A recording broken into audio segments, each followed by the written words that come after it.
Imagine you're Satoru Gojo, who has approximately 1.5 friends, Geto and Shoko being the 1.5. Now keep that feeling going throughout this entire video, and maybe, just maybe, we can both understand why Gojo is so thoroughly motivated for his goal to reform Jujutsu Society. Hi, my name is Esper, and I make anime videos. Spoilers for up to this chapter. Now let me ask you, what would the most powerful sorcerer have to gain by making the system more favorable to those who are weak? To answer this question, we need to take a deep dive into Satoru Gojo's messed up psyche. We need to take a deep dive to where it all began. In the hidden inventory arc, immediately after chastising Geto for his philosophies about the weak, Gojo was the one to initiate what to do if Riko refuses the merger. Gojo has every power to make Riko, the weaker person, succumb to his mission. But what does he do instead? He makes a pact with Geto to protect her will, her desires. He keeps his technique running so that she can stretch out her time in Okinawa, a stark contradiction to the philosophies that he advertises. These aren't the only instances. Gojo literally raised Megami, the son of his enemy. He postponed Yuji and Akatsu's execution. It could be argued that he's simply gathering allies, but tell me, in a world where Satoru Gojo can bend the rules with his gifts, that if he was truly selfish, he can accumulate all the wealth and power in the world so long as he doesn't make the interests of the weak his own, so long as he aligns with those in power. Why is it that Gojo has taken up the mantle for those that need protecting? Why is it that Satoru Gojo, who throughout the heavens and the earth alone is the honored one, is not only meddling in the affairs of mere mortals, but crafting the world so that their existence will be safer and better? To know this, we have to examine those around him. We have to look at Geto and his wants and his desires. And if you want a more in-depth look at Geto, I will link the video that I did in the cards above and in the description below. Geto is half of the strongest pair, the pair that is made up by him and Gojo. This union was always looked at by Gojo as to who and what he can rely on, that he can rely on his and Geto's strength, that he can rely on Geto himself. And Shoko is there too, I guess. However, there was a devastating turning point for them both. When Geto's psyche began to unravel, he was caught by Yuki Tsukumo in a particularly vulnerable moment. Geto was able to get the permission he was craving, the permission to kill those who he feels have wronged him and have wronged others. Geto wanted the external validation, the okay, the reassurance that what he was doing was right from someone else because his internal compass refused to point in that direction. So he needed someone else to force that hand and give him the words that he wanted to hear. Why else would Haibara's validation of Yuki's character have been present in this scene? It was to entice Geto's compass to point in her direction. Geto needed a reason, a right and just reason to enact the vengeance that he wanted. For Geto, succumbing to his twisted, corrupted desires was unthinkable, undoable. He saw himself as good, as righteous, which he was, as his intentions at first were noble. What could Geto do as his mind was ripped apart from his original mission? His purpose of protecting the weak from the strong. He was decaying from the inside out and he wanted to stop it. Suppressing it was not working, so when the avenue presented itself, he hungrily devoured it. Make his revenge meaningful. Give himself another chance at life, because what was life for Geto Suguru? It was a mission, a righteous mission. And that was what he singularly wanted on this earth. It mattered little what the mission was so long as it reflected the soul he possessed inside of him. But as his soul grew more and more corrupted, so too did his mission, even if deep down inside he knew it was bad. That is why he never asked Gojo to come to his side, and why he says there too is merit in killing him. He knew. However, luckily for Geto, there are two things that matter to Gojo: freedom and connection. What does this mean for Geto's mission? It means that Gojo, the most powerful sorcerer with seemingly nothing left to gain, will spend his life on a dream, a mission. Because in the trifecta of power, money, and love, all of the things that motivate us to keep going, even Satoru was not immune to not having it all.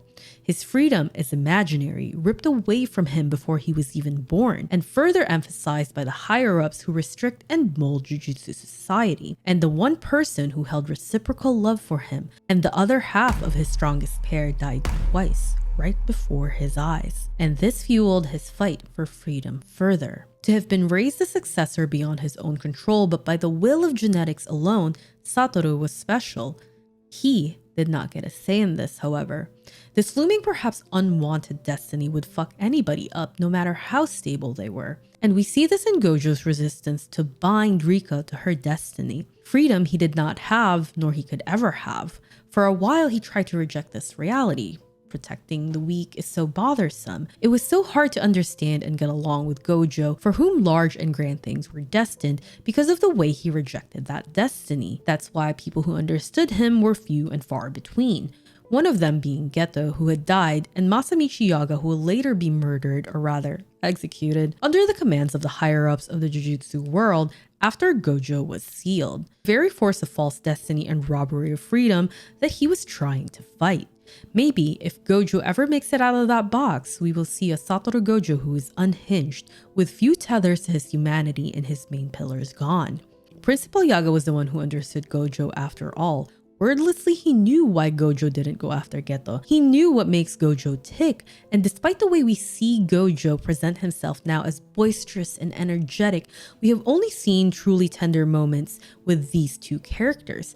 I would argue without Principal Yaga, Gojo would not have been able to keep it together. His status as a parental figure gave Gojo someone to lean on, and allowed him to keep a tenuous hold to his humanity after Geto left and further after he died. But it was a different connection to what he had with Geto, someone who was equal to him. We have seen Gojo struggle with his humanity. We've seen Gojo struggle with the immensity of his power, only going so far as to accept it as he stood on the brink of death. From there was no turning back. With this understanding, we reveal a fact about Satoru Gojo. With the loss of Geto, Gojo lacked the reciprocal love and understanding in his life. He is alone. He has students who care for him and love him, but are also under his care. Responsibility for them creates an imbalance in the same way that a parent cannot and should not rely on their child for their emotional needs. However, who will be left for Gojo to lean on? And now we see Gojo, in fact, does not have it all. His powers as they stand are but a bargaining chip to keep the higher-ups at bay, because it is not in his interest to kill anyone. His desire is long-lasting reform.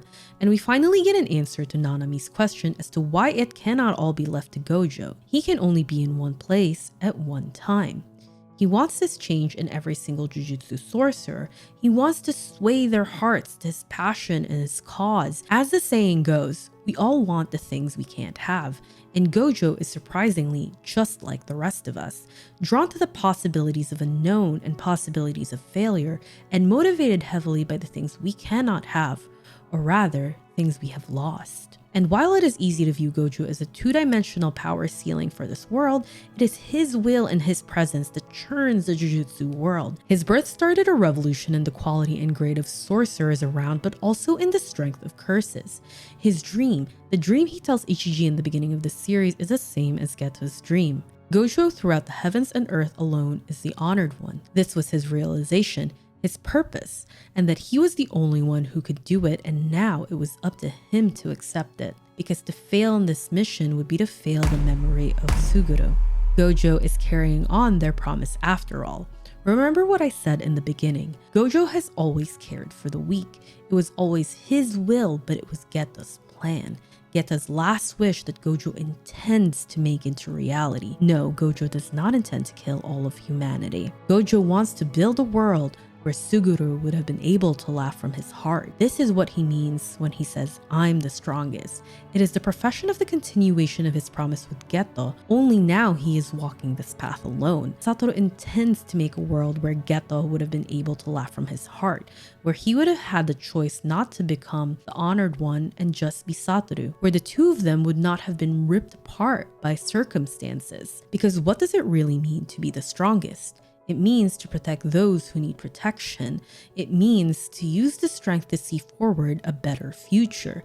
It means to have been able to live the lives they wanted. He lives on to ensure the future of his will, his promise to Geto, that there will be a world where sorcerers don't needlessly die, where the weak is protected but as are the strong, where the new generation will triumph this philosophy. Let's go back to the question I asked you in the beginning, and I think you already know the answer. What does the most powerful sorcerer have to gain by making the system more favorable to those who are weaker?